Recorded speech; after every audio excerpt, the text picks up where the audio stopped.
Bismillahirrahmanirrahim. Assalamualaikum warahmatullahi wabarakatuh.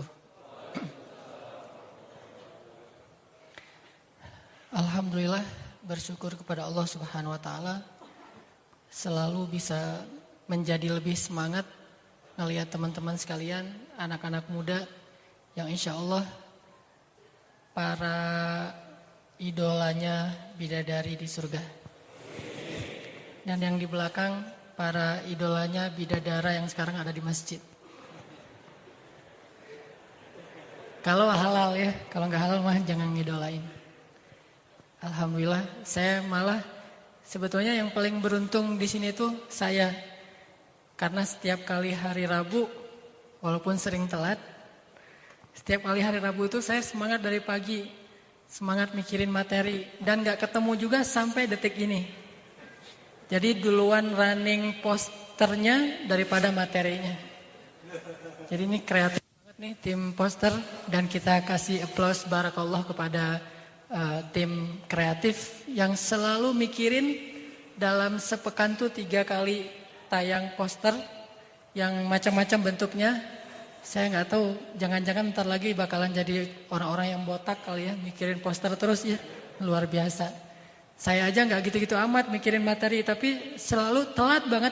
Duduk dulu di situ, alhamdulillah tadi ceramah dulu ada yang ustadz yang ngasih materi, sebelumnya saya browsing dulu. Cuma beda, saya mah browsingnya pakai bahasa Arab. Jadi tenang, nggak akan ketemu kalau dicari di Google. Soalnya carinya pakai bahasa Arab. Teman-teman sekalian, malam ini kita akan belajar jadi Indo Runners. Nggak jadi ya. Supaya nggak jadi Indo Runners dari kenyataan. Lari dari kenyataan. Sebelum kita belajar tentang masalah lari dari kenyataan, kita buka dulu deh dengan tilawah biar lebih sejuk hati kita. Kita akan tilawah firman Allah di dalam surat Ali Imran. Surat Ali Imran ayat 173. Al-Quran surat Ali Imran ayat 173.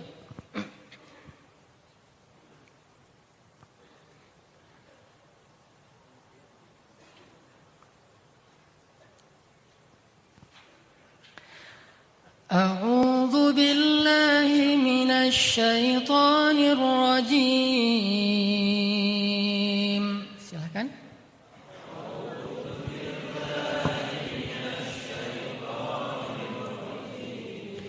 Bismillahirrahmanirrahim.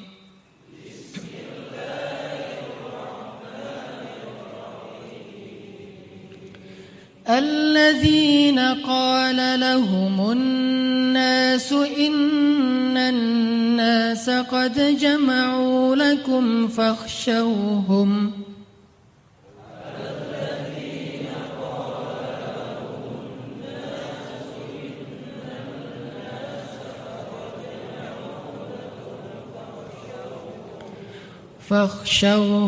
فزادهم إيمانا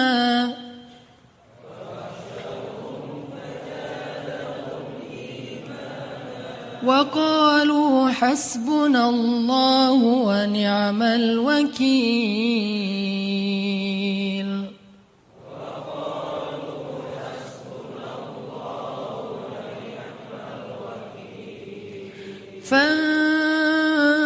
فانقلبوا بنعمة من الله وفضل لم يمسسهم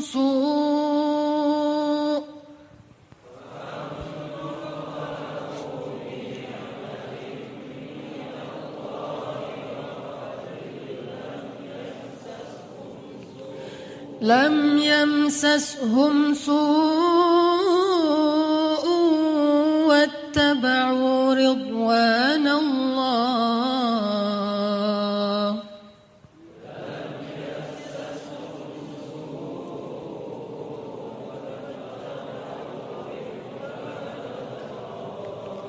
والله ذو فضل عظيم.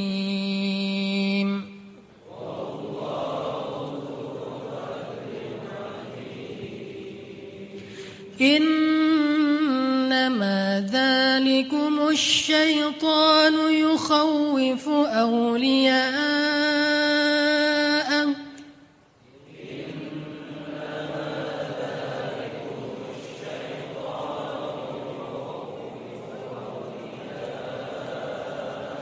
فلا تخافوهم وخافون إن كنتم مؤمنين.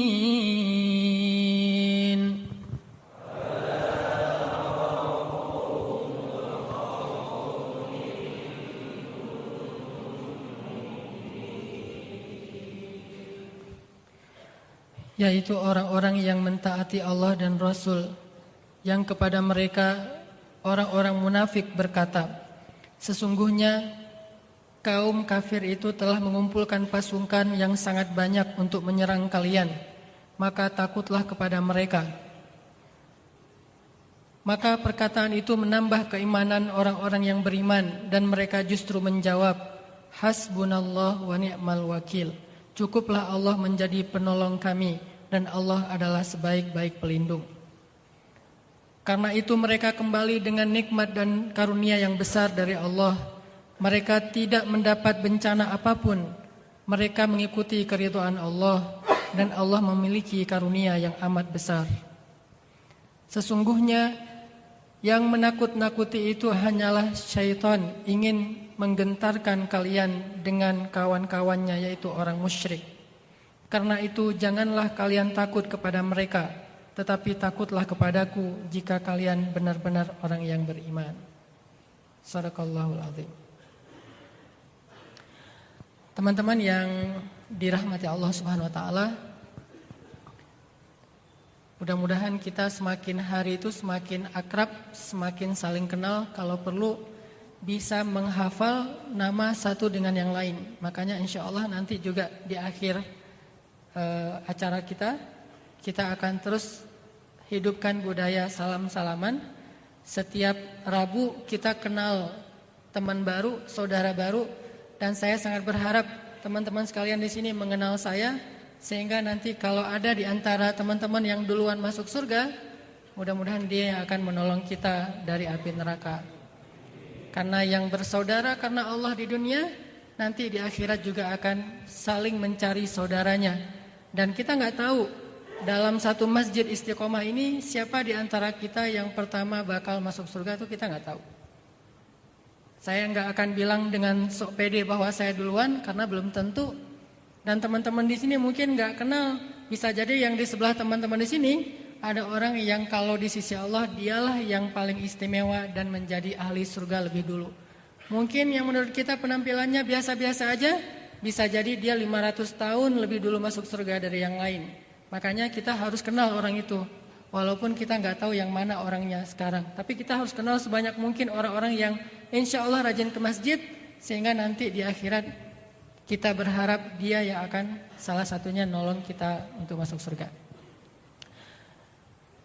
Makanya supaya saya merasa tenang, banyak yang kenal saya, banyak yang tahu saya, sehingga saya berharap dia bisa nolong saya masuk surga. Jangan lupa follow Hanan Attaqi. Ujung-ujungnya. Enggak. Yang penting kenal aja deh. Kalau follow lebih bagus sih. Oke, kita masuk kepada materi ya. Materi kita surat Ali Imran ayat 173. Ayat ini mengisahkan tentang satu peristiwa setelah perang Uhud. Jadi kita tahu bahwa perang Uhud itu kaum muslimin menang apa kalah? Menang, cuma agak kebobolan ya. Kalau perang Badar itu menangnya telak, nggak kebobolan sama sekali. Kalau perang Uhud itu kebobolan dulu. Pertama menang, udah gitu kalah, udah gitu menang. Artinya 2-1. Menang, karena tidak ada satupun perang yang dilakukan oleh Rasulullah yang kalah tuh nggak ada. Yang ada 2 kali kebobolan, perang Uhud sama perang Hunain. Yang lain mah menang telak. Nah, adegan perang Uhud yang kita tahu bahwa kaum muslimin dipukul mundur oleh orang-orang kafir Quraisy, bahkan beberapa orang sahabat itu sampai meninggal dunia syahid dalam perang Uhud. Salah satu yang paling terkenal siapa? Hamzah sama Mus'ab bin Umair. Nah, ini catat ya, Hamzah sama Mus'ab. Hamzah ini kesayangan Rasulullah SAW. Mus'ab ini kesayangan banyak para sahabat. Hamzah ini adalah seorang petarung, seorang sniper, seorang hunter, dia seorang pemanah ulung, dia seorang pemburu. Sedangkan Mus'ab seorang yang sangat lembut akhlaknya, yang semua orang sayang sama dia. Sehingga ketika kehilangan dua orang ini kehilangan yang besar bagi kaum muslimin. Dan bukan hanya yang mereka aja yang syahid, tetapi banyak lagi di antara sahabat, ada yang luka parah, ada yang matanya buta sebelah, ada yang bahkan Nabi juga ikut terluka, banyak banget luka Nabi di tubuhnya, termasuk salah satunya di wajah beliau. Artinya habis adegan perang Uhud, kaum muslimin mundur ke sebuah daerah namanya Hamra'ul Asad. Sebuah daerah namanya Hamra'ul Asad. Hamra itu artinya red, merah. Asad itu artinya singa. Jadi Hamra'ul Asad sebuah daerah yang dikenal dengan bahasa singa yang berdarah-darah. Sehingga dinamakan dengan nama Hamra'ul Asad. Daerah singa berdarah, singa yang terluka. Kesanalah mereka akhirnya mundur. Dan pas banget Allah mentakdirkan kayak gitu, mundurnya ke sebuah tempat yang keren gitu. Tempat ketika singa itu terluka, Hamra'ul Asad. Semuanya pada mundur, di Hamra'ul Asad mereka kemudian membuat camp lagi. Ada yang dirawat, ada yang sakarat, ada yang pokoknya seluruh sahabat itu terluka-luka. Bahkan ada seorang perempuan di antara sahabiat yang di tubuhnya itu ada sekitar 30 luka bacokan. Bayangin, luka bacok. Termasuk luka tombak, luka panah, luka sayatan pedang, segala macam. Semua sahabat, gak terkecuali termasuk Rasul, semuanya terluka parah. Semuanya pada tiduran di dalam tendanya masing-masing, dalam keadaan sangat terpukul, sedihnya luar biasa, kehilangan orang-orang tercinta, lukanya luar biasa, hampir gak sanggup berdiri. Dalam keadaan seperti itu, tiba-tiba Nabi mengumpulkan mereka semuanya. Jadi Nabi baru selesai diperban, para sahabat udah selesai dirawat, tapi lukanya masih jelas, masih ada, masih kesakitan, dan juru rawatnya gak banyak. Setelah mereka selesai diperban lukanya, baru selesai dirawat, langsung dikumpulin sama Nabi. Ayo kumpul. Ada berapa orang? Sekitar 700 orang. Aslinya 1000 orang, tapi 300 orang berkhianat. 700 orang, dikumpulin lagi sama Nabi tuh, 700 orang. Udah ngumpul. Lalu Nabi mengajak mereka ngapain? Bukan, ya udah kali ini mungkin memang bukan jatah kita, jatah orang kafir Quraisy, ya udah kita pulang aja yuk. Ternyata Nabi bukan ngomong gitu. Sekarang kita udah selesai membenahi luka-luka kita. Wahai kaum muslimin, siapa yang pengen menjemput surga? Ayo kita kejar musuh. Dalam keadaan luka parah malah ngajak kejar musuh. Kalau diajak gak apa-apa, yang penting kalian udah dapat pahala, Allah udah mencatat kalian ikhlas, udah mencatat sebagai mujahid. Yang udah meninggal pasti dia lebih bahagia daripada yang masih hidup. Ya udah kita pulang aja deh. Yang kita lakukan udah kita usahain semaksimal mungkin, ya gimana lagi? Ini takdir Allah. Nabi gak bilang gitu. Wahai kaum muslimin, ayo kita bangkit, kita kejar lagi musuh. Dan sahabat yang mendengar ajakan ini, mendengarnya itu bukan sambil berdiri, mendengarnya sambil berbaring karena udah gak sanggup lagi. Saking lelahnya, berhari-hari gak tidur, luka pula. Dalam keadaan lemah kayak gitu, lemah banget. Saya pernah ngerasain lemah yang kayak gini nih. Jalan jauh, kurang makan, kurang tidur. Kayak yang saya cerita sebelumnya pas lagi haji backpacker. Haji dari Mesir kan gak punya maktab tuh, gak punya hotel. Akhirnya kita dari Mekah ke Mina jalan, dari Mina ke Muzdalifah jalan, Muzdalifah ke Arafah jalan, semuanya jalan. Dari Arafah jalan lagi ke Mina, dari Mina ke Mekah lagi, balik lagi ke Mina. Karena ada tawaf ifadah, balik untuk mabit segala macam. Makannya kurang, tidurnya kurang. Di Arafah kita tidurnya itu di trotoar, di Mina kita tidur dekat tempat lontar jamarat. Jadi kita sambil tidur bisa lontar jamarat gitu, saking dekatnya. Hotel benar-benar VVIP, orang presiden aja nggak gitu-gitu amat gitu. Kita benar-benar di samping tempat lontar jumroh, kita tidur di situ. Kalau malam dingin banget, kalau siang kita karena crowded panas banget. Dalam keadaan kayak gitu, itu jalan itu udah tawaf, karena tawaf ifadah itu penuh-penuhnya waktu tawaf, kita nggak jalan, berdiri aja gini. Tiba-tiba udah selesai, udah 7 putaran. Kenapa? Saking ramenya. Jadi tawaf itu nggak perlu jalan, berdiri aja udah. Berdiri dibawaan diri sama arusnya ke bawah. Kita bilang Allahu Akbar aja kan kita harus kayak gini ke Hajar Aswad ya. Bismillah, Allahu Akbar kan gitu harusnya ya. Saking lemah, udah lemah banget, udah nggak berdaya banget. Kalau bukan karena itu wajib dan nggak bisa ditunda, maka mungkin udah nggak sanggup lagi. Seandainya ada yang ngebadalin, tapi kalau bisa sih gratis, badalin deh gitu, diganti sama yang lain. Ternyata nggak bisa, harus kita sendiri yang ngelakuin. Saking lemahnya. Dan ini lebih dahsyat daripada sekedar umroh dan haji. Ini perang. Bayangin aja orang-orang di Palestina. Saya pernah dapat cerita dari seorang teman yang pernah di sana. Dia bilang para mujahid Islam yang sedang membela tanah air mereka di Palestina tuh menunggu datangnya tank Israel di bawah terowongan itu bisa berbulan-bulan. Itu namanya ribat.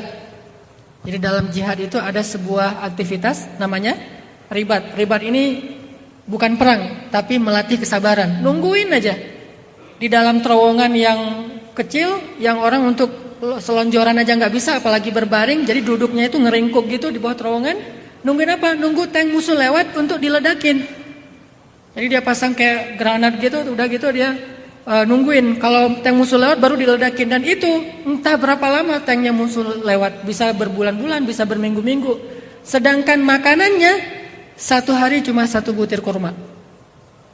Makanannya sehari cuma 1 butir kurma. Minumnya itu pakai kain. Jadi kain itu dicelupin ke dalam air, udah gitu ditetes karena dijatah. Kalau kebanyakan mereka udah nggak dapat jatah air karena luar biasa susahnya. Ini namanya ribat. Para sahabat itu kalau kita mau mengimajinasikan itu lebih sulit dari kondisi yang pernah saya ceritain. Sulitnya luar biasa. Dalam kondisi kayak gitu, saya juga pernah kadang lagi jalan sama teman-teman mau ngelakuin apa gitu, udah jalan, udah berusaha, ternyata ada hambatan, udah gimana nih, pulang nggak? Mulai agak-agak labil gitu ya, pulang aja deh ya. Tanggung Ustaz, dikit lagi kita coba sekali lagi. Ya udah deh, coba sekali lagi, tapi udah agak setengah hati. Pas udah dicoba nggak bisa juga, udah aja, kan kita udah berusaha. Aduh pulang aja, pulang akhirnya kan semangat kita nggak kayak gitu. Sahabat Nabi dalam keadaan lemah banget, Nabi bilang, ayo kita kejar musuh. Padahal kondisi mereka lagi dalam keadaan sangat-sangat lemah, sangat-sangat gak berdaya. Kira-kira apa yang mereka lakuin? Jangan kemana-mana. Ntar kita lanjutin setelah salat isya insyaallah. Barakallahu li wa lakum. Bismillahirrahmanirrahim. Teman-teman yang disayang oleh Allah Subhanahu wa taala, kita tadi sampai kepada cerita kisah saat Nabi SAW mengumpulkan para sahabat di Hamra'ul Asad. Dikumpulin nih para sahabat yang dalam keadaan luka-luka parah, dalam keadaan lemah, gak berdaya, untuk duduk aja susah, apalagi berdiri, apalagi berperang. Dikumpulin sama Nabi dan Nabi juga masih dalam keadaan berdarah-darah. Terus Nabi bilang, jangan sampai kita membiarkan musuh pulang dalam keadaan euforia, pulang dalam keadaan merayakan kemenangan, seolah-olah agama Allah dikalahkan. Maka mari kita hadapi lagi musuh agar mereka lihat bagaimana kekuatan kaum muslimin. Dalam keadaan berdarah-darah, dalam keadaan lemah kayak gitu. Ketika Nabi sedang menyemangati para sahabat untuk gerak kali yang kedua ini, tiba-tiba di antara orang-orang munafik ada yang tampil. Ini biasa nih, nakut-nakutin. Tampillah beberapa orang munafik yang seolah-olah dia berpikir lebih realistis gitu. Dia tampil bersama beberapa orang temannya, dia bilang, wahai kaum muslimin, udah kalian mah gak usah cari masalah. Tadi aja kalian kalah, padahal kalian dalam keadaan sehat. Apalagi sekarang kalian dalam keadaan terluka-luka kayak gini. Ditambah lagi musuh udah mengumpulkan lebih banyak lagi pasukannya. Jadi pasukan yang tadi nggak ikut perang sekarang bergabung, dikoalisikan dengan beberapa orang-orang Arab yang ada di sekitar Madinah. Jadi kalau kalian datang menghadapi mereka sekarang, itu sama kayak dengan bunuh diri. Jadi kata orang munafik, ini misi bunuh diri. Jadi lebih baik kalian pulang aja daripada kalian cari mati. Dalam keadaan kayak gitu, pertama secara fisik memang realitasnya mereka lemah. Kedua memang mereka baru aja kalah, secara mental habis terpukul banget. Kemudian yang ketiga ditambah lagi dengan provokasi, ditakut-takuti oleh orang munafik. Kita nyebutnya orang munafik setelah sejarah itu ditulis. Pada saat itu mereka tidak disebut munafik. Mereka masih dianggap sebagai jamaah kaum muslimin. Jadi bukan dianggap dia mah mau orang munafik, nggak usah dengar, enggak. Baru disebut munafik setelah sejarah ini ditulis, baru kita bilang oh itu munafik. Sehingga kita ngebayanginnya orang luar, orang yang udah jelas-jelas disebut munafik, ngomporin kaum muslimin atau memprovokasi kaum muslimin untuk berkhianat, untuk tidak mentaati Rasulullah SAW. Kalau itu nyatanya mungkin para sahabat akan mudah menolak. Tapi masalahnya mereka belum dikenal sebagai orang munafik, belakangan baru disebut sebagai munafikun. Sahabat masih menganggap mereka keluarga kita, teman kita, seperjuangan sama kita, bagian dari jamaah kita, prajurit kita juga, bahkan beberapa tokoh-tokoh kita juga. Malah menggembosi semangat para sahabat dengan mengatakan, Innan nasa qad jama'u lakum fakhshawhum. Sesungguhnya orang-orang kafir itu udah berkumpul sekarang. Pasukannya lebih besar dari yang sebelumnya dan mereka sedang mempersiapkan melawan kalian. Mereka akan mengalahkan kalian 2 kali. Lebih baik kalian takut dan pulang aja. Fakhshawhum. Jadi 3 nih kondisinya. Sakit fisiknya, lagi terpukul mentalnya, ditambah lagi digembosi oleh orang-orang munafik yang tidak jujur imannya. Dalam keadaan kayak gitu, lemah banget. Dan Nabi menyuruh mereka untuk maju. Mereka ternyata Allah ilhamkan untuk mengucapkan satu kalimat. Sebenarnya yang mengatakan kalimat ini Rasulullah. Kemudian diikuti oleh para sahabat. Apa kalimatnya? Waqalu, mereka bilang, mereka ini dipimpin oleh Rasul, baru mereka nurutin. Kata mereka apa? Hasbunallah, hasbunallahu wa ni'mal wakil. Ketika orang munafik menggembosi semangat kaum muslimin, ketika realitasnya kaum muslimin sedang dalam keadaan lemah dan tidak sanggup untuk duduk apalagi berdiri, lalu dalam keadaan lemah kayak gitu Nabi mengatakan hasbunallah wa ni'mal wakil. Cukup bagi kita Allah. Kalau mereka punya banyak pasukan, kita punya Allah. Kalau mereka kuat, Allah yang menguatkan kita. Kalau mereka tadi bisa memukul mundur kita, maka Allah yang akan memukul mundur mereka. Hasbunallah wa ni'mal wakil. Kalimat inilah yang memotivasi para sahabat untuk bangkit. Nabi tadi ngajak segala macam, belum penuh semangat sahabat, belum utuh, belum belum total gitu ya. Tapi pas Nabi bilang hasbunallah wa ni'mal wakil, semua sahabat serentak berdiri, hasbunallah wa ni'mal wakil. Kalimat hasbunallah wa ni'mal wakil inilah kemudian meneguhkan hati mereka. Jadi bisa dibilang, solusi kalau kita ngadapin suatu masalah, suatu kenyataan yang menurut kita berat banget, yang gak mungkin kita bisa menghadapi kenyataan itu. Kayak para sahabat gak mungkin bisa menghadapi musuh yang baru saja ngalahin mereka. Ditambah lagi sekarang mereka sakit. Ditambah lagi dengan fitnah orang-orang munafik. Kalau kita dalam keadaan persis seperti itu dalam hidup kita, maka gak usah maju dulu, gak usah bangkit dulu, gak usah mikir solusi dulu. Ucapin aja dulu hasbunallah wa ni'mal wakil. Ntar Allah yang akan menguatkan kita. Kalau saya bilang dalam keadaan terpuruk bangkit, itu mungkin agak-agak berat tuh. Saya juga gak selalu kayak gitu sih. Ketika dalam keadaan misalnya merasa kayaknya gak mungkin lagi nih bisa diusahain, udah nyerah aja. Terus kita bilang jangan nyerah dulu, bangkit dulu. Mungkin itu next lah. Tapi yang pertama katakan saja dulu hasbunallah wa ni'mal wakil. Cukup Allah dan sebaik-baik pelindung. Dari kalimat inilah Allah akan memasukkan iman dalam hati orang-orang yang soleh yang mengucapkannya. Dengan keimanan itu nanti Allah akan meneguhkan hatinya. Hasbunallah wa ni'mal wakil. Walaupun kita mengucapinnya dengan gemetar, walaupun kita mengucapkan kalimat hasbunallah itu dengan sedikit rasa agak khawatir, benar nggak ya, bisa nggak ya, bisa nggak ya. Tapi katakan saja dengan mantap lisan kita, walaupun belum mantap hati kita, katakan saja dengan lisan kita hasbunallah wa ni'mal wakil. Walaupun hatinya beneran enggak juga sih, enggak apa-apa. Pokoknya ucapin aja dulu hasbunallah wa ni'mal wakil. Setelah itu nanti Allah yang akan memperbaiki urusan hati kita. Ini rahasia pertama, gimana biar kita enggak jadi Indo runners dari kenyataan, enggak lari dari kenyataan. Dan Allah menjanjikan di dalam ayat berikutnya, ayat 174, fanqalabu bi ni'matin minallahi wa fadl. Akhirnya kaum muslimin pulang ke Madinah dengan nikmat Allah dan karunia. Maksudnya apa? Setelah mereka ngucapin hasbunallah wa ni'mal wakil, akhirnya Allah masukkan rasa semangat yang luar biasa dalam diri kaum muslimin, sehingga mereka serentak maju. Dari 700-an orang yang tadi ikut berjihad, Yang kemudian kembali ke Hamraul Asad, cuma satu yang gak ikut untuk sesi kedua, untuk episode kedua, untuk ronde kedua. Dan yang satu itu benar-benar udah sakarat. Sehingga ketika Nabi dan para sahabat berangkat, dia meninggal di atas tempat tidurnya. Ini benar-benar udah gak sanggup berdiri. Yang lain, ada yang tangannya cacat, ada yang matanya cacat, ada yang anak panah masih di dalam perutnya, cuma dipatahin doang, belum sempat dicabut. Langsung berangkat, semangat yang luar biasa, bertakbir Allahu Akbar, Allahu Akbar, Allahu Akbar. Dari mana muncul semangat ini? Dari hasbunallah wa ni'mal wakil. Sehingga Allah kalau dibilang, kalau udah merasa dilibatkan, seperti yang saya pernah posting, libatkan Allah dalam segala urusan kita, itu ngefek banget. Itu benar, kalau kita udah ngelibatin Allah, maka Allah Subhanahu wa taala akan bekerja untuk kita. Bekerja untuk kita maksudnya Allah akan masukkan dulu semangat dalam hati kita, masukkan harapan dulu dalam benak kita, sehingga kita menjadi orang yang lebih optimis, lebih berani, lebih siap, lebih tough gitu.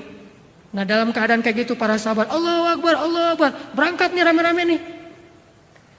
Mendengar suara takbir dari kejauhan yang begitu menggema, lebih menggema daripada takbir kita di lebaran. Takbir kita kan agak-agak lembut ya. Takbir Indonesia gimana? Allahu Akbar, Allahu Akbar, Allahu Akbar. Kan gitu ya. Yang saya bayangin tuh makan ketupat, gitu-gitu kan. Karena takbirnya tuh ini banget, keren banget gitu, Mozart banget lah bisa buat kita bisa tidur. Jadi malam lebaran tuh saya dengar takbir sambil tidur, enak banget tuh. Kalau di Arab, kalau di Mesir takbirnya bukan Allahu Akbar, Allah gitu. Kalau irama Mesir, Allahu Akbar, Allahu Akbar, Allahu Akbar. Jadi modalnya tuh militer, takbir militer. Kalau Saudi takbirnya tuh takbir, kalau tanya ke yang ahli makomat, dia iramanya tuh irama ref gitu. Allahu Akbar, Allahu Akbar, Allahu Akbar. Tapi masih mending Indonesia ya. Allahu Akbar, Allah. Padahal kan takbir itu tujuannya biar semangat atuh. Ini malah jadi aduh lembut banget nih takbirnya. Makanya saya kalau Ramadan pas mau lebaran, kalau saya yang megang mic tuh saya ganti tuh iramanya. Udah waktunya untuk tajdid, pembaharuan. Udah berapa puluh tahun sih kita pakai irama itu. Itu cocoknya lagunya tuh ada anak bertanya pada. Cocoknya gitu tuh. Kalau sekarang harus diganti. Makanya nih para musisi ciptain dong lagu yang baru, yang keren juga, yang cocok dengan takbir Allahu Akbar, Allahu Akbar. Ada pasangannya. Nanti lagu lebarannya apa gitu ya. Jadi insya Allah lebih semangat. Nah, ini para sahabat nih agak-agak kurang fokus sih. Para sahabat bertakbir dalam perjalanan mengejar musuhnya, suara takbirnya tuh menggema sampai terdengar dalam jarak sekian dan sekian. Kemudian derap langkah kuda mereka, kemudian mereka berlari, ada yang pakai kuda, ada yang berlari. Itu debunya itu sampai menjadi awan di langit mereka, sehingga membuat musuh merasa gentar luar biasa. Siapa yang menggentarkan hati musuh? Allah Subhanahu wa taala. Jadi bagi kita cukup Allah. Kalau Allah udah turun, udah terlibat, itu udah gampang. Musuhnya banyak tapi kalau hatinya digentarkan nggak ngaruh banyaknya. Tetap aja mereka takut walaupun jumlahnya banyak. Dan ini terbukti ketika kaum muslimin habis mengucapkan hasbunallah wa ni'mal wakil, langsung Allah semangatin hati mereka, langsung siap berperang lagi dan rela untuk ngelakuin apapun. Entah dari mana semangat itu datang dan mungkin mereka sendiri nggak percaya kok saya bisa jadi semangat gini ya. Itu gara-gara zikir hasbunallah wa ni'mal wakil loh. Mukjizat dari kalimat hasbunallah wa ni'mal wakil. Ditambah lagi yang kedua, musuhnya jadi gentar.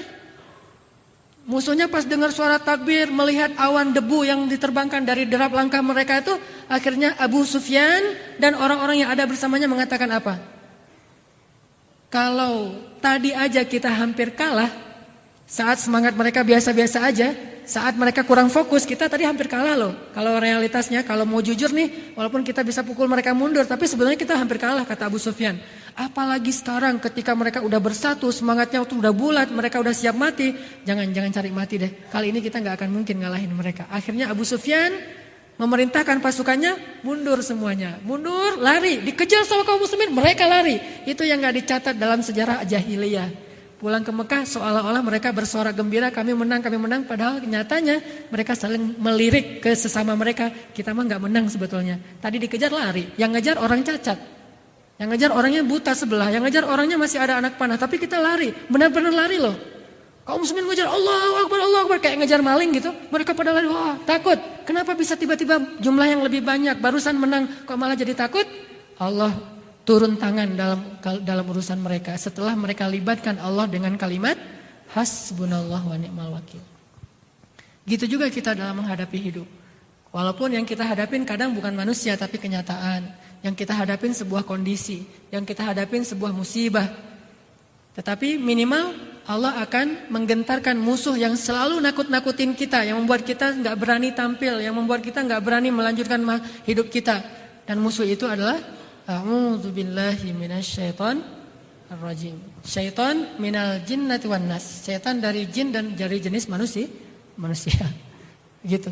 Jadi Allah minimal akan menghalangi setan untuk nakut-nakutin kita, sehingga kita jadi semangat lagi menghadapi kenyataan atau ujian yang kita hadapi.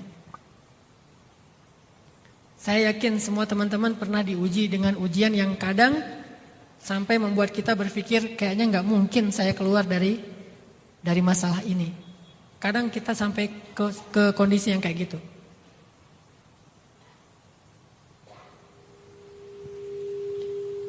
Benar? Pernah ngalamin kayak gitu?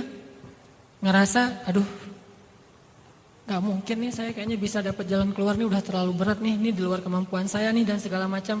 Sehingga kita pengen lari aja dari kenyataan. Lari dari kenyataan, pelampiasannya kemana? Kalau masih takut mati, minimal minum. Atau gak jelas, pokoknya aktivitasnya gak jelas. Pengen lupain aja, gak mau dihadapin. Gak mau dipikirin, gak mau dicarikan solusi. Gak mau dirasain, pokoknya mau lari aja. Kalau lebih parahnya lagi nanti larinya adalah pengen bunuh diri. Nauzubillah. Dan saya yakin teman-teman di sini gak ada yang kayak gitu. Karena masih ada di sini, kalau gak udah gak ada ya. Kalau benar-benar bunuh diri pasti kan udah gak ada di sini. Ada tuh yang suka jualan pakai VW kombi itu di depan. Cuma malamnya kayaknya dia lagi nggak ini. Namanya Joni. Joni, Odoy. Namanya Odoy itu.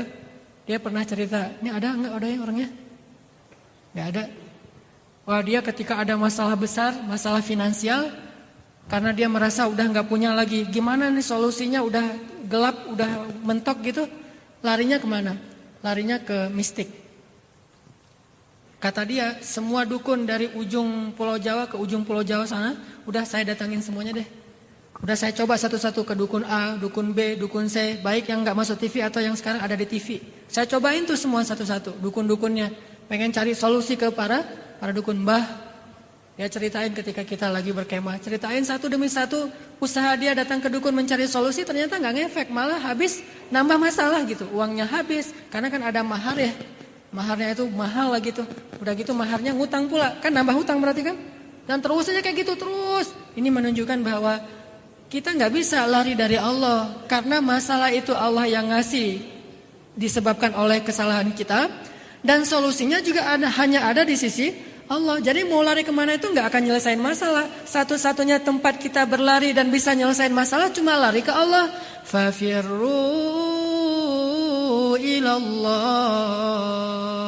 Larilah kalian kepada Allah. Wa anibu ila rabbikum. Kembalilah kalian kepada Tuhan kalian. Wasari'u ila maghfiratim min rabbikum wa jannah. Bersegeralah kalian kepada Tuhan kalian. Wa'tasimu bihablillah. Berpeganglah kalian kepada tali agama Tuhan kalian. Wasta'inu ya ayyuhalladzina amanu ista'inu. Ista'inu bis-sabri was-salah. Kalau kalian mau minta tolong, larinya ke siapa? Ke Allah. Mintalah tolong kepada Allah dengan sabar dan salat. Cuma itu tempat kita lari. Jadi kalau mau indoor runners dari kenyataan, runnersnya itu ke masjid. Runnya itu ke masjid, runnya itu ke atas sajadah.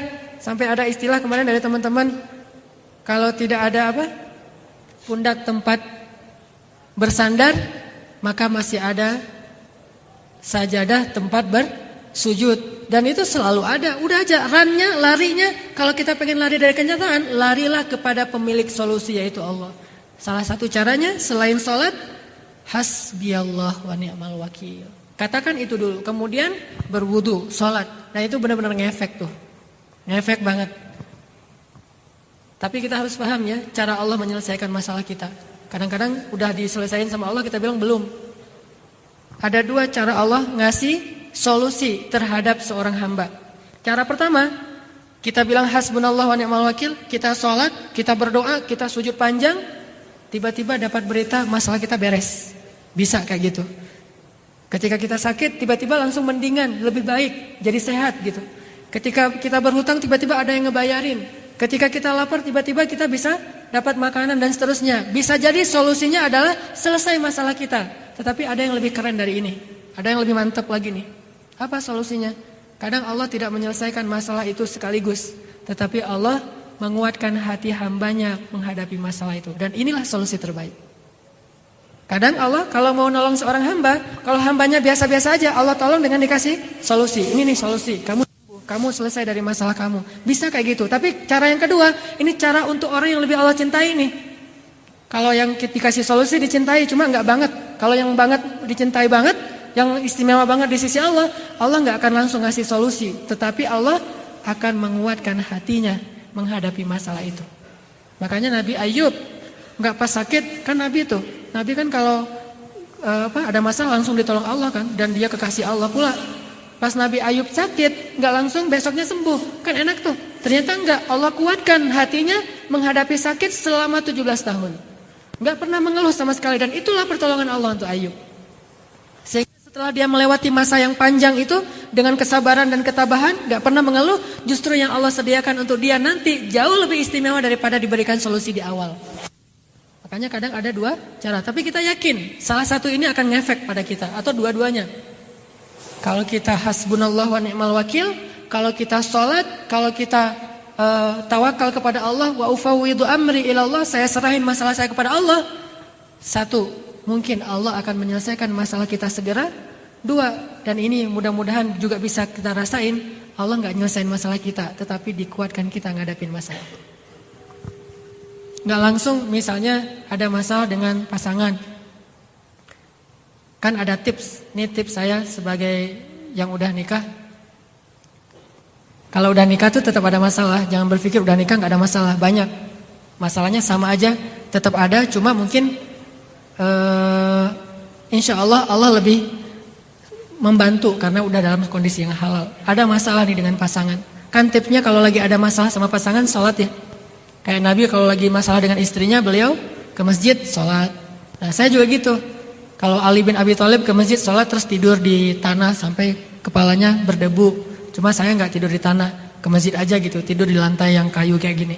Udah ke masjid sholat, pulang-pulang berharap, mudah-mudahan nih saya kan udah sholat, saya kan udah berdoa, saya kan udah hasbunallah wa ni'mal wakil. Insyaallah pasti nih istri saya di rumah udah kayaknya udah tenang.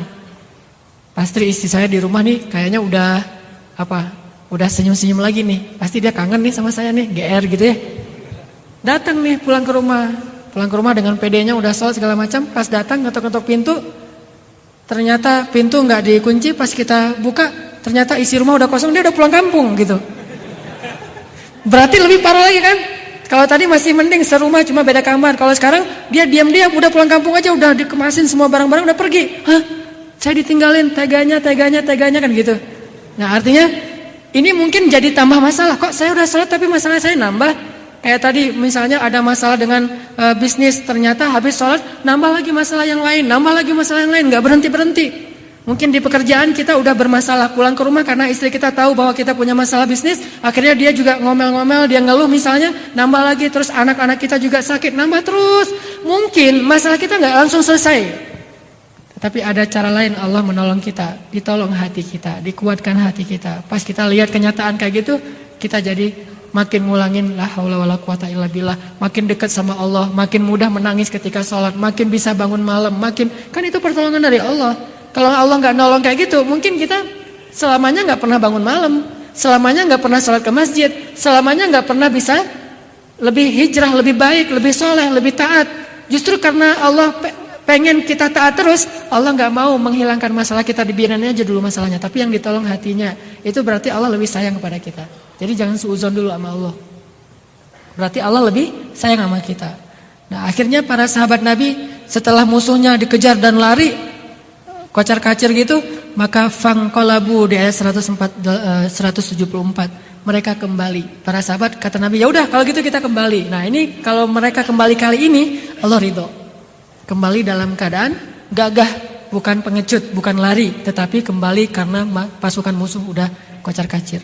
Fangqalabu bi ni'matin minallahi wa fadlin. Mereka kembali ke kota Madinah dengan nikmat dari Allah dan karunia. Apa nikmatnya? Nikmatnya adalah mereka mendapatkan kemenangan. Karunianya apa? Karunianya banyak. Di antara karunia yang mereka dapatkan ternyata yang tadi mereka cari di padang Uhud yang membuat mereka kalah yaitu ghanimah, sekarang dapat. Jadi musuh pas tahu kaum muslimin menyerang dan mereka lari, mereka meninggalkan banyak onta, domba, harta mereka di belakang sehingga dikumpulkan oleh kaum muslimin. Jadi tetap dapat harta ghanimah, menang intinya, enggak kalah sebetulnya. Fanqalabu bi ni'matin minallahi wa fadlin lam yamsashum su'. Mereka sama sekali tidak mendapatkan masalah. Enggak ada yang terluka, enggak ada yang meninggal, enggak ada yang kesulitan. Lam yamsashum su'. Jadi kalau kita udah bilang hasbunallah wa ni'mal wakil, Allah berjanji lam yamsashum su'. Enggak mungkin kita ditimpa dengan kemalangan setelahnya. Jadi kalimat hasbunallah itu kalimat menolak bala, mantra untuk menghindari kemalangan. Lam yamsashum su', enggak akan menimpa kemalangan. Wattaba'u ridwanallah. Mereka mengikuti karunia Allah, ridho Allah, dan Allah menyertai mereka. Wallahu dzu fadlin azim. Ini janji Allah kepada orang yang mengucapkan kalimat hasbunallah wa ni'mal wakil, lari dari kenyataan menuju kepada pemilik kenyataan yaitu Allah SWT. Ini kisah Uhud. Terus ada lagi dalam adegan yang lain, siapa yang pernah mengucapkan kalimat ini selain Rasul dan para sahabat? Kalau kata para ulama, kalimat hasbunallah wa ni'mal wakil itu adalah zikirnya para nabi. Bukan cuma nabi biasa, zikirnya nabi ulul azmi. Ternyata ini ucapan para nabi ulul azmi. Salah satu yang terkenal yang mengucapkan kalimat ini lebih dulu daripada Rasulullah adalah Ibrahim. Kalau dalam salah satu qiraat itu bacanya Ibrahim, makanya orang Inggris nyebutnya Abraham. Atau bisa juga dibaca Ibrahim. Nabi Ibrahim lah yang mengucapkan sebelumnya. Ketika Nabi Ibrahim diikat, ketika Nabi Ibrahim ditangkap sama orang-orang Raja Namrud, kemudian ditaruh di sebuah tempat, di sekelilingnya itu udah disiapin kayu bakar. Mungkin kalau kita baca kisah ini agak kurang nyentuh karena kita tahu Nabi Ibrahim gak bakalan kebakar. Udah tahu endingnya, kan gak enak nonton film udah tahu endingnya. Tapi bayangin kalau kita ngalamin itu dan belum tahu endingnya kayak gimana. Sama kayak yang dialamin oleh sahabat-sahabat Nabi.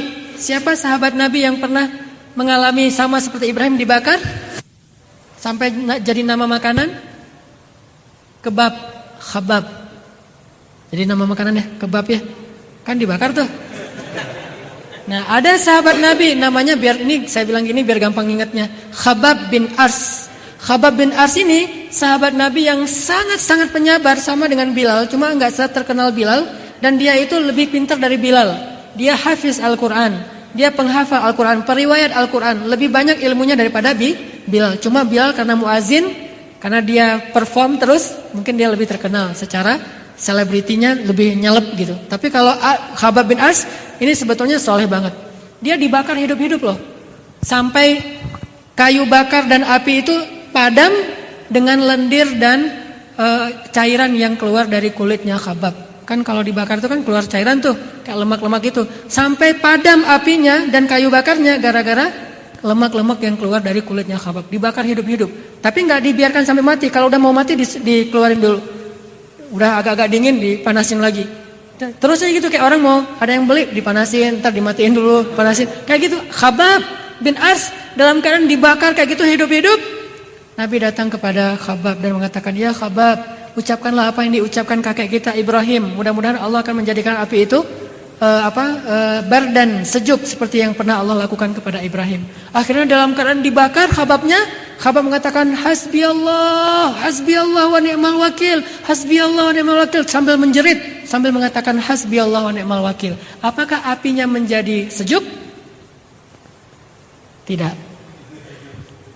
Kan saya bilang tadi di awal, bisa jadi Allah nggak akan mensejukkan apinya, tetapi Allah akan mensejukkan hatinya. Sehingga walaupun dibakar, yang tadinya dia teriak-teriak, setelah dia bilang hasbiyallah wa ni'mal wakil, dia tidak lagi teriak. Ketika dibakar dia diam aja sambil berzikir hasbiyallah, hasbiyallah, hasbiyallah. Dikuatkan hatinya oleh Allah. Dan setiap kesulitan yang dia alamin, Allah ilhamkan di dalam benaknya hafalan Al-Quran, hafalan Al-Quran, hafalan Al-Quran. Sehingga setelah selesai dibakar, lama dia tuh dibebaskan juga, sama dibeli, terus dibebasin, dia menjadi seorang hafiz Al-Quran. Itu pertolongan Allah untuk Khabbab. Enggak selalu sama. Jadi jangan bilang kalau kita misalnya ada masalah dikit atau deketin api, hasbiyallah wa ni'mal wakil. Masih panas, ulangi lagi deh. Hasbiyallah wa ni'mal wakil. Masih panas. Bohong mah Ustaz Hanan. Enggak, kita akan dikuatkan hatinya. Jadi tetap panas, cuma hasbiyallah wa ni'mal wakil gitu. Akan dikuatin hatinya biar enggak ngantuk. Intinya, kalau kita ngadapin masalah nggak selalu sama kasusnya. Kadang-kadang seperti Ibrahim, benar-benar apinya didinginkan. Kadang-kadang seperti Khabbab yang sama-sama ngucapin hasbiyallah, tetapi apinya nggak didinginkan oleh Allah, tetapi hatinya yang didinginkan. Sehingga dia tahan, dia bisa sabar sampai akhir dari masa ta'zib, masa penyiksaan itu. Sehingga akhirnya dia memperoleh kemenangan dengan dibebaskan. Ini pertolongan Allah nih. Ibrahim dimasukkan ke dalam api, disiapkan kayu bakar, dinyalakan api. Bayangin kalau kita ada di saat itu, pasti kita nggak akan tega ngelihat seorang laki-laki yang dibakar hidup seperti yang dibuat sama ISIS misalnya di Irak dan di Suriah. Gimana mereka membakar hidup orang yang dianggap mereka orang yang kafir misalnya, kan mereka gampang mengkafirkan orang ya. Ada orang Indonesia datang ke sana misalnya, orang Italia, Afrika, Eropa datang ke Irak pengen berjihad, pengen membantu kaum muslimin. Satu-satunya yang dia kenal kelompok jihad cuma ISIS. Apalagi udah ngediriin negara Islam. Datang, pas sampai di sana ngeliat kok ini banyak penyimpangan, aneh, nggak kayak gini yang saya pahami dari Islam. Pengen keluar, pengen lari. Pas lari, pengen kembali ke negaranya, ketangkep, itu udah nggak ada ampun. Pengkhianat bagi mereka disiksa, kemudian dibakar hidup-hidup di tempat umum supaya yang lain merasa takut dan menjadi pelajaran. Dan ini banyak terjadi. Bayangin kalau dalam kondisi kayak gitu tuh. Dalam kondisi yang benar-benar sangat-sangat, udah kalau saya nggak bisa ngebayangin. Pernah lihat orang dihukum mati nggak? Di Jeddah itu ada satu masjid namanya tuh Masjid Qisas. Masjid Qisas tuh masjid yang kalau di hari Jumat tertentu ada bukan acara sih. Ada kegiatan kisos gitu. Ada event gitu ya. Eventnya adalah kisos. Biasanya orang setelah disidang segala macam udah diponis, ternyata dia terbukti bersalah membunuh, maka hukumannya dibunuh karena itu hukum Islam. Nah, ada satu masjid namanya Masjid Qisas. Cuma di situ ada kisosnya di Jeddah. Kalau kita datang ke masjid itu hari Jumat, habis sholat Jumat jangan pulang dulu. Selesai sholat Jumat zikir-zikir dulu segala macam, ntar ada pengumuman. Hari ini akan ada adegan kisos. Bagi kaum muslimin yang mau menyaksikan silakan di depan masjid. Itu luar biasa. Keluar dari masjid semuanya ngerumun. TKI Indonesia tuh banyak tuh yang cerita ke saya, teman-teman Indonesia yang di sana tuh, karena saking banyak yang ngeliat nggak kelihatan dari belakang, akhirnya dia naik ke atas pohon, lihatnya dari atas pohon gitu. Orangnya kan dibawa keluar dari ambulan udah siap, terus ada kayak ember gitu, dia dijongkokin gitu, disuruh berlutut, kepalanya menghadap ke arah ember, Gojo udah siap dengan pedangnya. Terus ditanya sekali lagi, apakah keluarga korban memaafkan orang ini? Kalau dimaafkan, nggak jadi dikisos, bayar denda. Kalau nggak dimaafkan, akan dikisos. Tanya sekali lagi, sebelum kan udah ngeliat kayak ini, kadang-kadang keluarga korban jadi nggak tega ya. Aduh, kasihan juga, wajahnya udah pucat, udah bentar lagi mau mati. Akhirnya keluarga korban kadang-kadang bilang, enggak, kami udah maafkan. Oke, langsung dia. Itu bisa pingsan tuh orangnya tuh. Hampir mati, nggak jadi mati, jadi pingsan. Kan senang banget kalau dimaafin bisa bebas dari kisos ya. Tapi itulah resiko konsekuensi dari kejahatan. Kalau keluarganya tetap nggak rela, akhirnya sekali langsung kepalanya jatuh ke dalam ember, badannya terbaring, kemudian langsung dibalut, langsung dibawa masuk ke ambulan. Pernah ada adegan lagi gitu, kepalanya jatuh ke ember, yang di atas pohon juga jatuh, saking nggak kuat. Pernah ada adegan kayak gitu. Ngelihat, gitu. Dia yang jatuh, akhirnya yang bawa ke rumah sakit 2, korbannya sama. Bayangin dalam kondisi kayak gitu. Ini saya buat ilustrasi ya, biar kita punya imajinasi. Dalam kondisi kayak gitu, Nabi Ibrahim mau dihukum mati, mau dihukum matinya kalau kisah masih mending. Kalau kita lihat kayaknya enak gitu, udah selesai kan. Tapi kalau dibakar bayangin gimana tuh. Dalam kondisi kayak gitu, itu api nyata-nyatanya sedang dinyalain. Dan beliau hanya manusia biasa yang bahkan kena api itu pasti terbakar. Tiba-tiba datang malaikat Jibril. Malaikat yang datang bukan orang biasa. Malaikat yang bisa nolong dengan seizin Allah. Bilang kepada Ibrahim, "Ya Ibrahim, alaka hajah? Apakah kamu punya sesuatu yang kamu minta ke saya? Perlu saya tolong wahai Ibrahim?" Kata Ibrahim, "Amma ilaika fala." Kepada kamu? Enggak. "Mau saya tolong ya Ibrahim? Mau saya selamatkan dari sini ya Ibrahim?" Kata Ibrahim, "Kepada kamu ya Jibril?" Enggak. Tapi kepada Allah, ya hasbiyallah wa ni'mal wakil. Siapa yang bisa ngatain kalimat ini dalam situasi kayak gitu? Kalau cuma baca sejarah sih gampang, tapi ngerasain banget kayaknya agak-agak susah nih. Begitulah iman As-Siddiq Ibrahim alaihissalam. Nabi yang digelari dengan julukan As-Siddiq, yang sangat kuat imannya. Kepada Jibril itu kan bukan musuh, bukan orang jahat. Jibril itu malaikat paling keren, paling soleh yang membawa wahyu. Pasti dia diutus oleh Allah untuk nolong Ibrahim. Jadi udah gak ada alasan untuk nolak sebetulnya. Kalau dia terima, ya boleh Jibril, tolong bukain dong gitu. Bisa kalau dia mau bilang kayak gitu ke Jibril kan boleh banget, gak dosa kan. Tapi tetap dia gak mau, dia hatinya tuh gak rela kalau sampai berbagi keyakinan dengan Jibril. Akhirnya dia bilang, "Amma ilaika fala," dengan gagah gitu. Bukan bilang, "Amma ilaika fala." Ya udah Jibril, udah entar dulu, basa-basi gitu aja. Enggak. Ini mantap dalam hatinya, bukan basa-basi doang. Pas Jibril udah gitu balik lagi ke langit, dan Nabi Ibrahim gak menyesali kata-katanya. Aduh, Jibril gak ngerti, orang lagi kayak gini masih nanya. Enggak, udah Jibril pergi aja, gak balik lagi. Nabi Ibrahim gak merasa terpengaruh oleh datangnya Jibril, perginya Jibril, karena dia yakinnya bukan kepada Jibril, tetapi kepada Rabbu Jibril, pemilik Jibril. Hasbiyallah wa ni'mal wakil. Sekuat inilah kalimat itu di hati Ibrahim, sehingga bisa membuat api dengan seizin Allah menjadi sejuk. Jadi sekuat apa kalimat itu di hati kita, maka sebesar itu juga efeknya kepada masalah kita. Mungkin saya juga merasa, bukan kita, saya ajalah kita. Mungkin saya ngerasa kalimat hasbiyallah itu belum sekuat Ibrahim lah. Kalau ada yang nawarin, ini pasti utusan Allah nih, gitu ya. Kalau Jibril kan jelas-jelas utusan Allah tuh. Tapi kita kadang-kadang yang belum jelas utusan Allah juga kita husnuzon kan ya. Ini pasti utusan Allah kan, tadi saya bilang hasbiyallah wa ni'mal wakil, tiba-tiba datang orang yang menolong, ya udah ini aja deh gitu. Enggak apa-apa.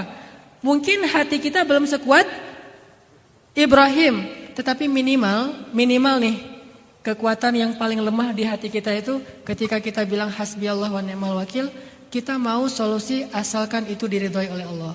Gitu. Itu paling minimal.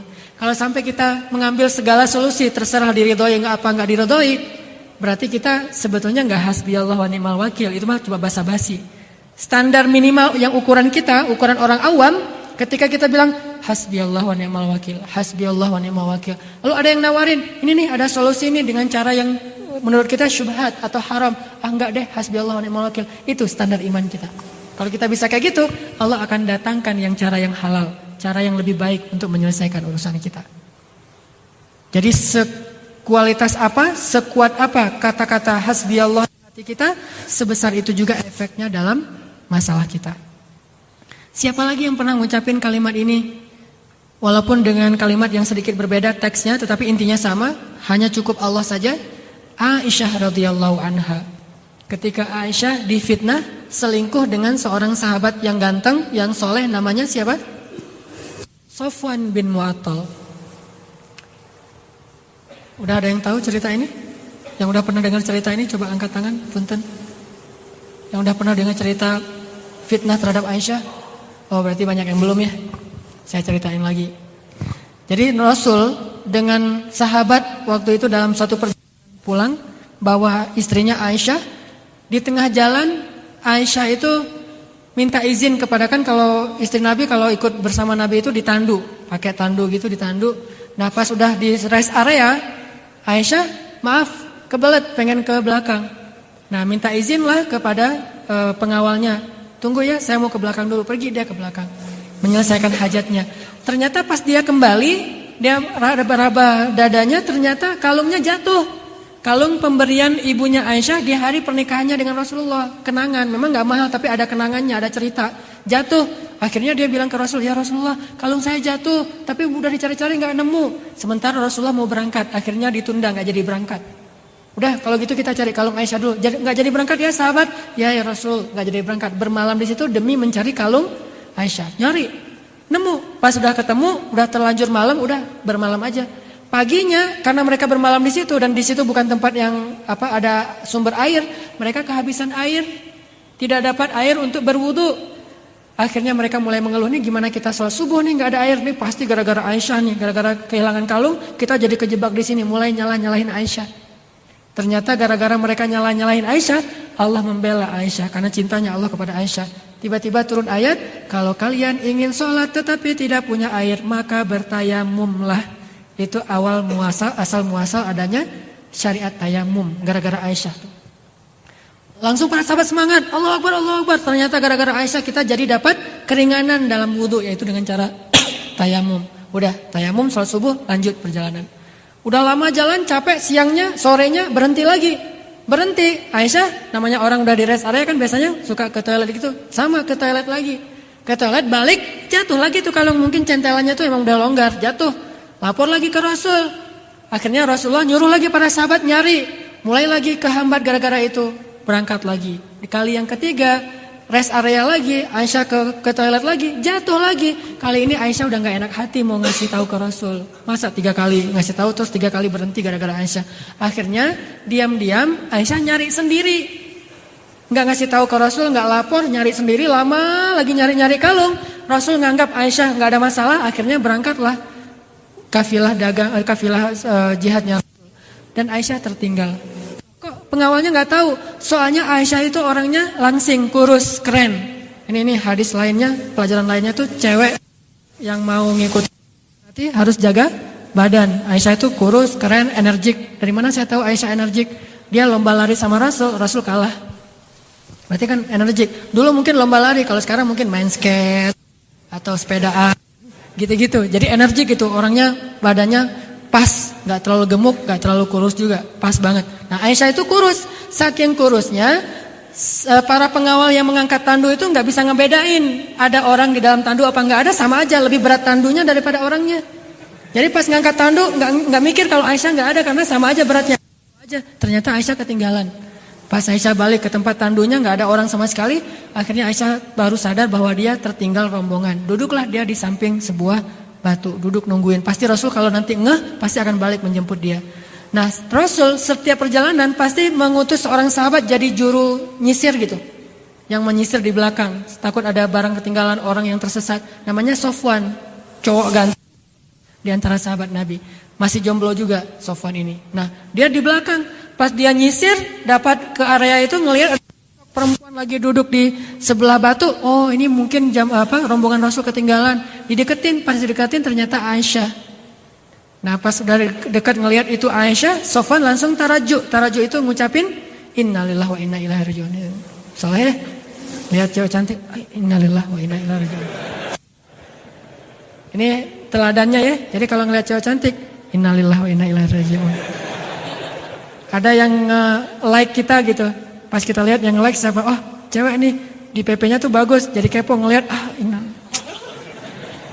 Jadi seorang muslim yang ideal tuh ngelihat cewek itu innalillah dan gak sengaja ngelihat oh ternyata Aisyah innalillah. Kalimat innalillah ini terdengar oleh Aisyah sehingga Aisyah terbangun. Langsung Aisyah menutup wajahnya. Kemudian Sofwan mengambil onta dan menaruh di sebelah Aisyah, didudukin ontanya, gak ngomong apa-apa dan Aisyah tahu itu kode bahwa Aisyah disuruh naik ke atas onta. Naiklah Aisyah ke atas onta. Apaan? Lebih dekat. Sini aja ngomong. Apaan? Oh, mic-nya ganti.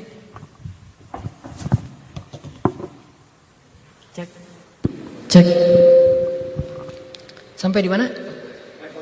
Oh, naik onta. Nah, Ditaruh tuh motornya di sebelah Aisyah, biar Aisyah naik di atas motor. Nah pas Aisyah mau naik di atas motor yang bernama onta, mereknya onta, Sofwan memalingkan badannya supaya nggak ngelihat cara Aisyah naik di atas motor. Tuh, bukan salah fokus ya kemarin, ada cewek di atas motor diliatin. Kalau ini malah nggak mau ngelihat karena aurat.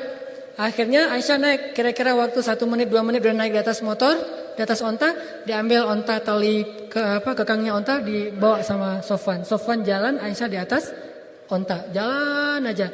Nah, ternyata Rasulullah nggak realize kalau Aisyah ketinggalan. Sampai di Madinah, Rasulullah langsung masuk ke masjid, sibuk dengan tamu-tamu kenegaraannya, belum pulang ke rumah Aisyah, jadi nggak tahu kalau Aisyah ketinggalan. Tiba-tiba dari kejauhan Sofwan dan Aisyah ini tiba-tiba datang mendekat kota Madinah. Di gerbang kota Madinah orang munafik lagi ngumpul. Nih kebiasaan orang munafik itu nongkrong di jalan. Itu salah satu kebiasaan orang munafik, nongkrong aja di jalan. Ada yang lewat dipelototin, kalau lupa bilang punten dimarahin. Itu gitu. Jadi Aisyah sama Sofwan kan dua cowok cewek yang bukan muhrim lagi berduaan di tengah padang pasir. Hah? Jadi hot news kan? Wah langsung di semuanya di broadcast tuh, di semua rumah di broadcast. Kalau broadcastnya sih sederhana, Aisyah dan Sofwan pulang berdua. Benar apa salah? Benar, nggak ada yang salah kan? Tapi bahasa ini bersayap, sehingga orang pasti akan memahaminya tuh yang negatif. Wah selingkuh nih, orang munafik nggak pernah bilang selingkuh. Itulah bahasa media. Kadang-kadang ujungnya pertanyaan, Aisyah dan Sofwan selingkuh? Tanda tanya gitu kan ya? Itu kan bahasa media banget tuh. Dari zaman dulu udah kayak gitu, Aisyah dan Sofwan pulang berdua, di broadcast ke semuanya. Akhirnya yang lain orang-orang beriman sendiri yang menyimpulkan mereka selingkuh. Itu pinternya bahasa munafikun. Sehingga orang beriman sendiri yang menyebarkan Aisyah selingkuh dengan Sofwan, Aisyah selingkuh dengan Sofwan, Aisyah udah gak cinta lagi dengan Rasulullah, Aisyah berkhianat, Sofwan ternyata ada main sama Aisyah. Rame di seluruh rumah di kota Madinah. Sampai akhirnya Rasulullah mendengar berita itu dan Rasulullah sangat sedih. Kemudian sahabat-sahabat yang senior juga semuanya percaya dengan berita itu, semuanya percaya. Sampai Rasulullah juga hampir percaya, hampir Rasulullah menceraikan Aisyah. Terus Rasulullah datang ke rumah Aisyah, ngobrol sama Aisyah, ya Aisyah kamu udah dengar beritanya? Udah ya Rasulullah. Gimana menurut kamu? Kata Aisyah, kalau saya bilang itu bohong, pasti Rasul gak percaya sama saya. Padahal saya jujur. Kalau saya bilang itu benar, Allah Maha tahu saya tidak melakukan itu. Maka saya gak mau ngomong apa-apa, cukuplah Allah bagi saya. Tuh kalimat intinya. Kalau dalam keadaan merasa gak ada yang nolongin kita, gak ada yang berpihak sama kita, udah Allah cukup. Hasbi Allah. Tapi bahasanya saya adukan saja kepada Allah, gak kepada manusia. Udah segitu dong. Rasulullah kemudian gak bisa nyimpulin nih gimana nih. Aisyah juga ngomongnya agak-agak gak tegas gitu. Nanya ke Abu Bakar gak bisa komentar. Rasulullah akhirnya ke masjid sedih banget. Tiba-tiba datang Jibril membacakan surat An-Nur. 1 halaman penuh, ayatnya tuh panjang banget. Bahwa ternyata benar Aisyah itu tidak selingkuh. Aisyah itu masih suci, Aisyah itu solehah, dibela dari langit. Nabi mendengar ayat ini dibacakan oleh Jibril langsung bahagia lari ke rumah Aisyah yaitu rumah Abu Bakar, lari ke rumah Abu Bakar, ngetok-ngetok pintu rumah dan Rasulullah memeluk Abu Bakar mengatakan ya Abu Bakar bahagia. Ada apa ya Rasulullah? Telah turun ayat yang membela Aisyah bahwa mereka tidak berselingkuh. Itu adalah sebuah musibah, Aisyah tertinggal dan Allah membela Aisyah. Nama Aisyah bersih di langit. Aisyah mendengar dari kamarnya. Ternyata Allah membela Aisyah. Aisyah gak pernah nyangka sampai turun ayat untuk ngebelain dia. Ini gara-gara kalimat hasbiyallah wa ni'mal wakil. Sampai turun ayat loh ngebelain dia. Akhirnya karena Rasulullah udah tenang, Abu Bakar udah tenang, ngetuk pintu kamar Aisyah. Abu Bakar bilang ke Aisyah, Aisyah keluar, itu Rasulullah suami kamu datang. Allah udah membela kamu dan ayatnya dibacakan sama Rasul. Udah keluar kamu ketemuin sama Rasul, kata Abu Bakar. Apa kata Aisyah? Enggak. Emangnya dia belain saya? Yang belain saya kan Allah. Jadi saya akan menghadap Allah aja, gak mau menghadap dia. Akhirnya Aisyah gak mau keluar dari kamar, salat syukur, sujud syukur kepada Allah. Dan Rasulullah paham, oh ya udah, emang saya pantas sih digituin kan. Soalnya kan kemarin maksud pantasnya wajarlah seorang perempuan, seorang istri ngambek kepada suami yang kemarin juga hampir percaya kepada isu kan ya. Dan itu Rasulullah sadar banget, udah Rasulullah pulang, besoknya balik lagi Aisyah udah normal lagi. Nah, intinya kalimat ini luar biasa sampai langit menurunkan ayat demi seorang perempuan yang menyerahkan urusannya kepada Allah wa ufawwidu amri ilallah hasbiyallahu wa ni'mal wakil la haula wala quwata illa billah. Makanya kita boleh jadi Indoranas dari kenyataan, tapi larinya kemana dulu? Larinya kepada Allah SWT. Insyaallah Allah yang akan menyelesaikan urusan kita jika kita ngerasa memang gak bisa menyelesaikannya sendiri. Itu aja teman-teman yang dirahmati Allah. Mudah-mudahan jadi penyemangat buat kita ngadapin masalah kita. Jangan kemana-mana, tetaplah di jalurnya, tetaplah menghadap Allah dalam keadaan susah dan senang. Dan marilah kita tutup dengan sama-sama berdoa kepada Allah. A'udzubillahi minasyaitonirrajim. Bismillahirrahmanirrahim. Ya Allah ya Arhamar Rahimin.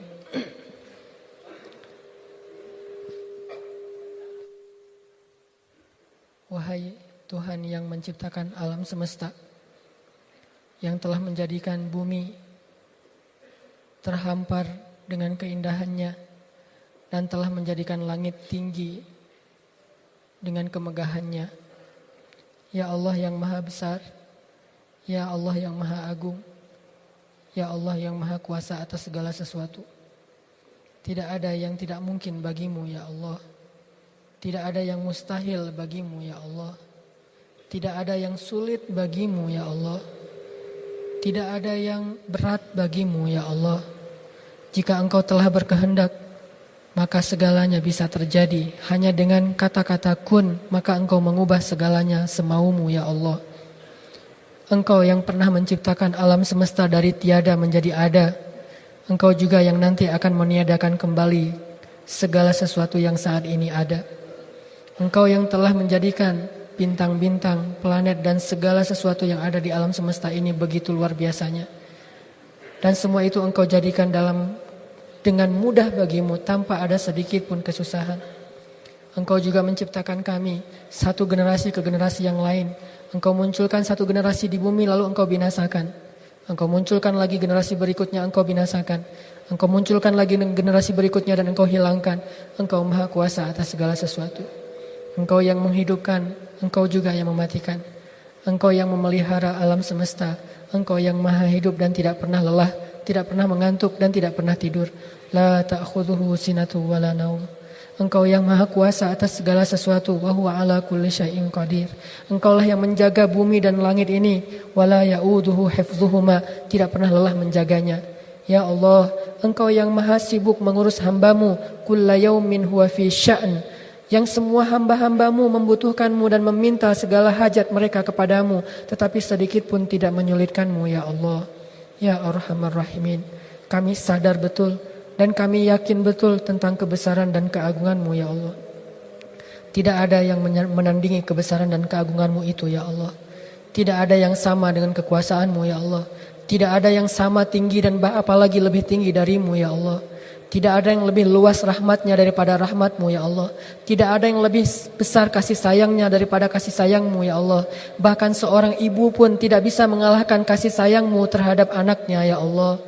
Ya Arhamar Rahimin, wahai yang maha penyayang, wahai yang maha pengasih, wahai yang maha luas rahmatnya, wahai yang tidak punya batas kekuasaannya, wahai yang tidak ada penghalang untuk melakukan segala sesuatu yang Dia inginkan. Wahai Rabbana, ampunkanlah dosa kami ya Allah. Wahai Allah, mudahkanlah segala urusan kami ya Allah.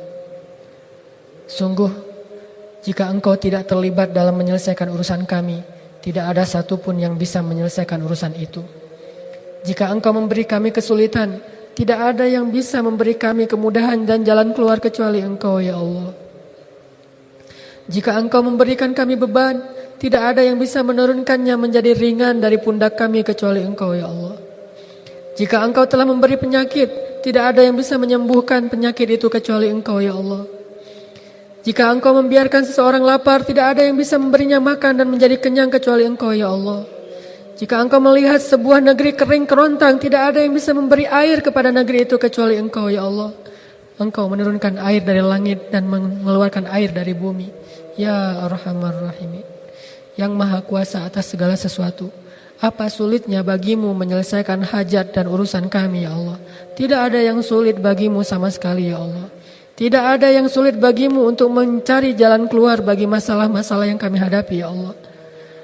Engkau mempertemukan timur dan barat. Engkau membenamkan matahari dan menerbitkannya. Engkau maha kuasa atas segala sesuatu ya Allah.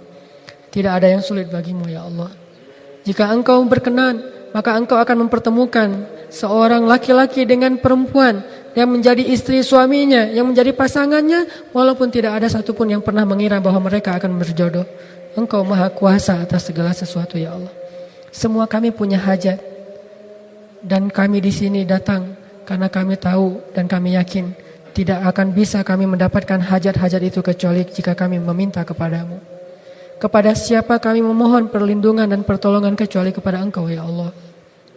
Kepada siapa kami kembali kecuali hanya kepadamu ya Allah. Pintu rahmat siapa yang bisa kami ketuk berkali-kali dan tidak akan marah kecuali pintu rahmat-Mu. Yang makin sering kami mengetuknya makin Engkau sayang kepada kami ya Allah. Jika kami mengetuk pintu rumah-rumah makhluk-Mu, makin sering kami mengetuknya, makin mereka merasa ingin menjauh dari kami. Makin mereka merasa terganggu. Tapi pintu rahmat-Mu, semakin kami mengetuknya, semakin Engkau sayang kepada kami ya Allah. Maka kami akan terus mengetuk pintu rahmat-Mu ya Allah. Mengetuk pintu rahmat-Mu dengan salat, dengan hasbunallah wa ni'mal wakil, dengan la haula wa la quwata illa billah, dengan wa ufawwidu amri ilallah, dengan doa dan munajat kepadamu ya Allah. Bukakanlah pintu-Mu ya Allah. Bukalah pintu rahmat-Mu kepada kami ya Allah. Berikan jalan keluar dari kesulitan kami ya Allah. Berikan kemudahan dari kepayahan kami ya Allah. Berikan kelapangan dari kesempitan kami ya Allah. Berikan ya Allah kebaikan-kebaikan dari segala keburukan yang kami alami ya Allah. Ya Arhamar Rahimin. Jika kami mengandalkan amal soleh kami, sungguh untuk membayar nikmat-Mu juga tidak cukup ya Allah. Dan jika kami masih membawa dosa-dosa kami, pasti itu akan menjauhkan kami dari rahmat-Mu ya Allah. Maka yang bisa kami lakukan hanyalah beristighfar, memohon ampun atas dosa-dosa yang pernah kami lakukan, dan setelahnya kami memohon rahmat dan kasihan dari-Mu ya Allah. Meskipun kami merasa tidak pantas untuk meminta banyak dari-Mu karena sedikitnya amal-amal kami, tetapi kami juga sadar bahwa tidak ada tempat lain bagi kami untuk meminta selain Engkau ya Allah. Kami memohon, please ya Allah, kami sangat memohon kepadamu ya Allah. Kami sangat memohon kepadamu, berikanlah jalan keluar dari setiap masalah kami ya Allah. Berikanlah jalan keluar dari masalah keluarga kami ya Allah. Berikanlah jalan keluar dari masalah pekerjaan kami ya Allah. Berikanlah jalan keluar dari masalah pribadi kami ya Allah. Berikanlah jalan keluar dari masalah pendidikan kami ya Allah. Berikanlah jalan keluar dari masalah jodoh kami ya Allah. Berikanlah jalan keluar ya Allah. Pertemukanlah kami dengan kekasih kami di dunia dan di akhirat ya Allah. Jika kami ingin bertemu dengan pasangan kami, itu karena kami ingin belajar taat kepadamu bersama-sama ya Allah. Kami ingin merasakan sholat tahajud bersama. Kami ingin merasakan saling menasihati dalam kebaikan. Kami ingin berpegangan tangan, bergandengan tangan menuju ridhamu ya Allah. Kami ingin kembali kepadamu sambil membawa orang yang Engkau ridhai. Dan kami ingin masuk surga bersamamu berpasang-pasangan ya Allah. Ya Arhamar Rahimin, pertemukanlah kami dengan jodoh kami ya Allah. Bukakanlah jalan untuk kami untuk bertemu dengan pangeran kami, dengan imam kami, dengan pemimpin di dalam rumah tangga kami ya Allah. Dan bukakanlah jalan untuk kami bertemu dengan orang yang akan menasihati kami ya Allah. Orang yang akan menafkahi kami ya Allah. Orang yang akan mengimami sholat kami ya Allah. Ya Allah, pertemukanlah kami dengan seorang perempuan yang akan mengajarkan kepada kami kasih sayang dan kelembutan. Perempuan yang bisa mengganti ibu kami dalam kasih sayangnya kepada kami ya Allah. Ya Arhamar Rahimin. Semua kami punya hajat dan kesulitan. Tolonglah kami ya Allah. Kasihanilah kami ya Allah. Ibalah kepada kami ya Allah. Hamba-Mu yang lemah dan tidak berdaya ini ya Allah. Rabbana atina min ladunka rahmah. وهيئ لنا من أمرنا رشدا واجعل لنا من كل ضيق مخرجا ومن كل هم فرجا ومن كل عسر يسرا ربنا آتنا في الدنيا حسنة وفي الآخرة حسنة وقنا عذاب النار تقبل يا كريم تقبل يا رحيم تقبل يا ودود تقبل يا أرحم الراحمين أجب دعاءنا يا الله أجب دعاءنا يا رحمن أجب دعاءنا يا رحيم أجب دعاءنا يا مجيب السائلين. Terimalah doa kami ya Allah. Mudah-mudahan doa kita pada malam ini akan menyelesaikan hajat-hajat kita. Barakallahu li wa lakum. Wassalamualaikum warahmatullahi wabarakatuh.